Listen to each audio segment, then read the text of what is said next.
Praise the lord. Daily proverbs chapter 5. నా కుమారుడా, నా జ్ఞానోపదేశం ఆలకింపము, వివేకము గల నా బోధకు చెవియొగ్గుము. అప్పుడు నీవు బుద్ధి కలిగి నడుచుకుంటావు.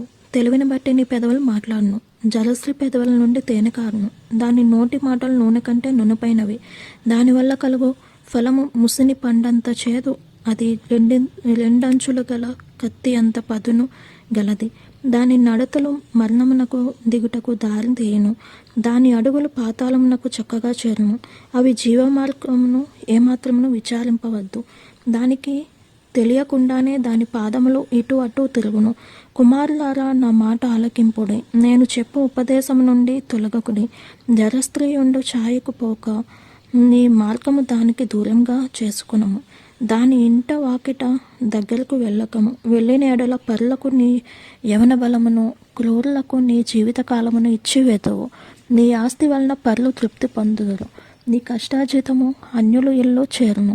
తుదకు నీ మాంసమును, నీ శరీరమును క్షీణించినప్పుడు, అయ్యో ఉపదేశం నేనెట్లు త్రోసివేసితిని, నా హృదయము గద్దింపు నెట్లు తృణీకరించను, నా బోధకుల మాట నేను వినకపోతిని, నా ఉపదేశకుల నేను చెవియొగ్గలేదు.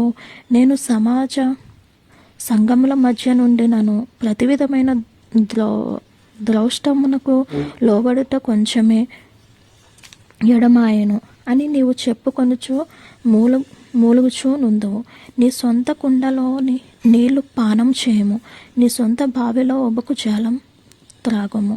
నీ ఊటలు బయటికి పోదగునా, వీధుల్లో అవి నీటి కాలువగా పారగుదునా. అన్యులు నీతో కూడా వాటిని అనుభవించకుండా అవి నీకే ఉండవలను కదా. నీ ఊట దీవెన నొందువు. నీ యవన కాలపు భార్య యందు సంతోషింపుము. ఆమె అతి ప్రియమైన లేడి, అందమైన దుప్పి. ఆమె రొమ్ముల వలన నీవు ఎల్లప్పుడూ తృప్తి నొందుచుండుము. ఆమె ప్రేమ చేత నిత్యము బద్ధుడవై ఉండుము. నా కుమారుడా, జరస్త్రీ అందు నీవెలా బద్ధుడవై ఉండవు? పరస్త్రీ రొమ్ములు నీవెలా కౌగిలించుకుందవు? నరుని మార్గములను యెహోవా ఎరుగుదును. వాని నడతలన్నిటినీ ఆయన గుర్తించును. దుష్టుని దోషములు వానిని చెక్కులు పెట్టును.